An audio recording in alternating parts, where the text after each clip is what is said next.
क्योंकि ईदगाह का मुद्दा जो है बहुत पहले 1964 में ही माननीय सुप्रीम कोर्ट ने अपने क्लियर कट जजमेंट में कंफर्म कर दिया था कि ये परमानेंट इंजंक्शन जो है मुसलमानों के फेवर में है और ये ईदगाह ही है, ये सारी प्रॉपर्टी, ये सारी संपत्ति जो ईदगाह की है। अभी जो पुरानी बातें हम देखेंगे तो तकरीबन 1898 से ये प्रॉपर्टी जो है ईदगाह की शक्ल में मुसलमानों ने इस्तेमाल की है। तब इस प्रॉपर्टी की टोटल जो मेजरमेंट थी वो 10 एकड़ 5 गुंठे थी।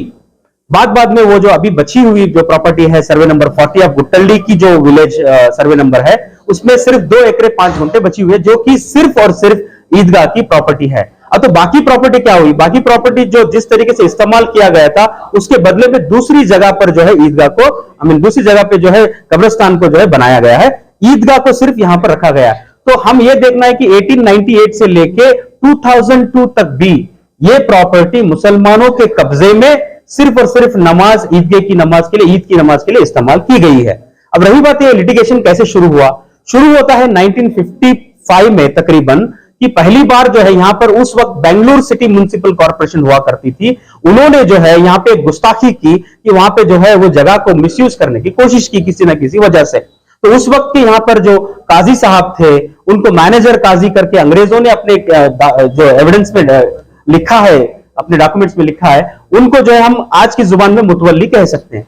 उस जमाने के मुतवल्ली साहब जो थे उन्होंने इमीडिएटली सिविल कोर्ट की, मुंसिफ कोर्ट की जो है डोर को उन्होंने खटखटाया। ओएस नंबर 123 ऑफ 1955 को उन्होंने फाइल किया, जो 56 में आके जो है डिसमिस हुआ केस।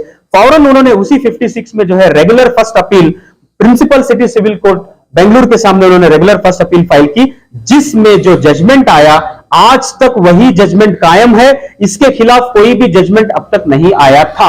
इसको हमें पहले समझना चाहिए कि 1956 का प्रिंसिपल सिविल कोर्ट बेंगलुरु का जो जजमेंट है, उसी को उस वक्त की हाई कोर्ट जो थी उसका नाम था honourable high court of Mysore, उन्होंने भी अपहेल्ड किया। उसके बाद उस वक्त की जो कांग्रेस गवर्नमेंट थी उन्होंने उसी वक्त जो है यह फैसला किया कि मुसलमानों को तकलीफ देना है तो सुप्रीम कोर्ट जाना है। वो लोग गए सुप्रीम कोर्ट। 1962 में उन्होंने एक सिविल अपील नंबर 479 भी उन्होंने फाइल किया 1962 में, बट उनके तरफ से कोई भी एविडेंसेस, किसी भी तरह के जो है रिकॉर्ड्स जो है उन्होंने सुप्रीम कोर्ट के सामने दाखिल नहीं किया, पेश नहीं किया। उसके मद्देनजर सुप्रीम कोर्ट ने क्या किया, कंप्लीट एविडेंसेस को कंसिडर करके मुसलमानों के फेवर में जो ऑर्डर हाई कोर्ट ने दिया था अपहेल्ड करके लोअर कोर्ट का ऑर्डर को, उसी ऑर्डर को सुप्रीम कोर्ट ने कहते हुए ये कहा कि ये प्रॉपर्टी ईदगाह है, ये मुसलमानों की प्रॉपर्टी है, यहां पर किसी भी तरह का राइट्स हो या किसी भी तरह का हस्तक्षेप करने का पावर हो वो सिटी म्युनिसिपल कॉर्पोरेशन को नहीं है। ये ऑर्डर क्लियरली आ गया। ये होता है 1964 में। 65 में क्या हुआ, उस वक्त की मैसूर गवर्नमेंट ने एक गैजेट नोटिफिकेशन किया, इस प्रॉपर्टी को सीरियल नंबर 137 के तहत जो है गैजेट प्रॉपर्टी के वक्फ प्रॉपर्टी बोल के नोटिफाई कर दिया। अब उस हुकूमत की अगर ये प्रॉपर्टी होती, अगर ये रेवेन्यू डिपार्टमेंट की अगर प्रॉपर्टी होती, तो मैं पूछना चाहता हूं उस वक्त के कांग्रेस गवर्नमेंट से, आज के बीजेपी गवर्नमेंट से, 1965 से लेके अब तक क्या आपकी हुकूमत क्या कर रही थी? सो गई थी क्या? आज आप बोल रहे हैं कि मुसलमानों ने कोई एविडेंस नहीं दिया बोल के हमारे रेवेन्यू मिनिस्टर जो है कंसीलमेंट ऑफ मटेरियल फैक्ट करके सच्चाई को छुपाते हुए एक धोखे की नीयत से जो है गलत इंफॉर्मेशन को लोगों में फैलाने की जुर्रत उन्होंने की है। उनका जवाब हमें देना है। जवाब यही है कि ये प्रॉपर्टी किसी भी तरह से जो है रेवेन्यू डिपार्टमेंट की प्रॉपर्टी नहीं है। अभी क्या होता है, 1965 में जब ये नोटिफाई हो गया तो उन्होंने चैलेंज भी उसको नहीं किया। 1968 में सिटी कॉर्पोरेशन के तहत से एक रिट पिटिशन फाइल होता है 1968 में। वो रिट पिटिशन 4259 के नंबर में फाइल होता है। मजेदार चीज अब हमको यह देखनी है कि जो प्रॉपर्टीज को, वक्फ की प्रॉपर्टीज को नोटिफाई होने के बाद सिटी म्युनिसिपल कॉर्पोरेशन बेंगलुरु ने जो चैलेंज किया था, उस लिस्ट ऑफ प्रॉपर्टीज में सर्वे नंबर 137 की हमारी आज की ईदगाह की प्रॉपर्टी नहीं थी। तो इसका मतलब क्या है? उसका मतलब यह होता है कि उस वक्त की कॉर्पोरेशन हार मान चुकी थी।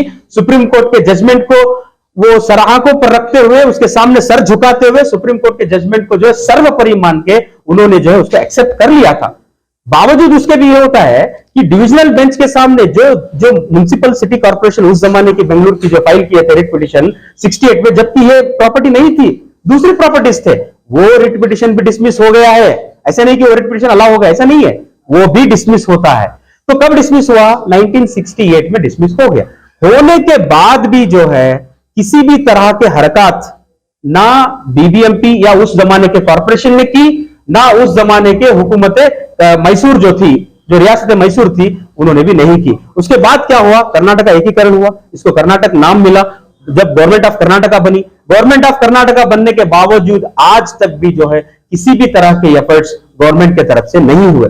अब होता यह है कि केंद्र सरकार में बीजेपी, राज्य सरकार में बीजेपी होने के बाद कुछ कठपुतलियों को ये लोग ले जाके वक्फ बोर्ड के अंदर चेयरमैन बना के बिठा देते हैं। शर्म आनी चाहिए ऐसे लोगों को जो अपने आप को supervisor of the Waqf property कहते हैं। इन्होंने सही तरीके से कदम नहीं उठाया। लेकिन यहां पे मुद्दा यह भी होता है कि तकरीबन 15-20 साल से जो लोग अपने आप को मुस्लिम कयादीन कह रहे हैं या फिर लीडर्स, नेता कह रहे हैं, इन्होंने भी जो है सही तरीके से इस चीज को पेश करने की कोशिश नहीं की।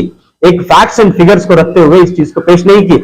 यहां पे मैंने देखा हमारे इम्मू भाई बड़े इमोशनल बंदे हैं, जो एक्स कॉर्पोरेटर होते हैं उस वार्ड के, वहां के आजू बाजू के वार्ड के, उन्होंने एक स्टेटमेंट दिया कि इसके लिए मैं अपने गर्दन भी कटाने के लिए दूं। क्या बेवकूफाना स्टेटमेंट है ये? गर्दन कटाने का इशू नहीं है, हिंदू मुस्लिम का इशू नहीं है। ये जो है एक्स कॉर्पोरेटर इमरान साहब ने उन्होंने एक सोशल मीडिया में एक वीडियो अपलोड किया है उनकी तरफ से, उसमें कहते हैं कि इसके लिए मैं गर्दन कटाने के लिए। जरूरी नहीं है, ये कोई जो है मजहबी मुद्दा नहीं है इस प्रॉपर्टी के लिए। तो मैं आपको क्लियरली ये बताना चाहता हूं कि ये जो है गवर्नमेंट के दो डिपार्टमेंट्स के बीच में जब कोई क्लैश होता है, एक डिपार्टमेंट है वक्फ बोर्ड, यानी कि वक्फ भी अपना गवर्नमेंट का, कर्नाटक का एक अपना जो डिपार्टमेंट है, दूसरा डिपार्टमेंट है रेवेन्यू डिपार्टमेंट, जबकि एक नया इन्वेंशन है बीबीएमपी का। बीबीएमपी को ही जब राइट्स नहीं है तो बीबीएमपी जो है रेवेन्यू डिपार्टमेंट के नाम से खाता बनाने के लिए आपको राइट्स किसने दिए? That is absolutely an illegal act that you people have done. इंशाल्लाह we will challenge it in the competent courts. यहां पे क्या होता है, वक्फ एक्ट सेक्शन 6 क्लॉज 1 के तहत जो बीबीएमपी अगर किसी वक्फ प्रॉपर्टी के ऊपर अपना राइट बताना चाहती है, जताना चाहती है, तो उनको चाहिए था कि कॉम्पिटेंट कोर्ट में इसको चैलेंज करना चाहिए, जो कि सिविल कोर्ट बनता है, सिविल मामला बनता है। उन्होंने बीबीएमपी ने हो या रेवेन्यू डिपार्टमेंट में हो, ये काम नहीं किया। तो इसका मतलब इन्होंने जो है क्लियर कट नेग्लिजेंस किया है। जो एनैक्टमेंट है वक्फ एक्ट सेक्शन 6 क्लॉज 1 को इन्होंने वायलेट किया है। इसके बाद हम लोग कुछ इंपॉर्टेंट चीजें, अब जो केस हो रहा है इसके ऊपर हम रोशनी डालेंगे। आज जितने भी लोग हमारे पास जो सवाल पूछ रहे हैं वो परेशान हाल हैं, क्या हाईकोर्ट ऐसा जजमेंट दे दी? भाई इसमें हाईकोर्ट की गलती नहीं है, इसमें हाईकोर्ट की गलती नहीं है, क्योंकि हाईकोर्ट जो होती है, कोर्ट कोई भी कोर्ट हो, वो सिर्फ अपने सामने जो सबूत रखते हैं उसके बिना पर ही डिसाइड करती है। तो सही चीजों को रखने की जिम्मेदारी जो थी वो बोथ लिटिगेंट्स की थी।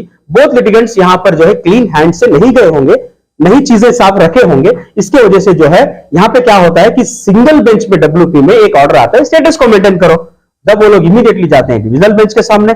डिविजनल बेंच के सामने इन्होंने कोर्ट को मिसगाइड करके, मिसलीड करके, फॉल्स इंफॉर्मेशन कोर्ट को देके इन्होंने एक रॉन्ग फैसला लिया है, जो कि हुकूमत को जो है राइट्स दिया गया है हाईकोर्ट से, डिविजनल बेंच से, जबकि हुकूमत कर्नाटक का इस प्रॉपर्टी पर कोई भी टाइटल या मालिकत्व या right to title, right to ownership नहीं है। यह सुप्रीम कोर्ट ने क्लैरिफाई किया है 1964 में। तो इस जजमेंट को, सुप्रीम कोर्ट के जजमेंट को सही तरीके से हाईकोर्ट के सामने पेश करने की जिम्मेदारी लिटिगेंट्स की थी। मुझे भरोसा है हाईकोर्ट पर भी और सुप्रीम कोर्ट पर भी कि आने वाले दिनों, ये तो इंटरिम ऑर्डर है, ये कोई परमानेंट ऑर्डर नहीं है, आने वाले दिनों में सही चीजों को उनके सामने रखेंगे। सही चीजों को हम लोग जो है कोर्ट के एक सामने रखने के बाद, उसके ऊपर लाइमलाइट में लाने के बाद जो है सही फैसला हमें 100% आएगा, ये भरोसा हमें जुडिशरी पे है सर। अगर आपने चैनल को सब्सक्राइब नहीं किया है तो जरूर सब्सक्राइब करें, बेल आइकन भी प्रेस करें ताकि खबरें आप तक बर वक्त पहुंच सकें। मजीद अपडेट्स के लिए आप व्हाट्सएप ग्रुप भी ज्वाइन कर सकते हैं, लिंक डिस्क्रिप्शन में मौजूद है।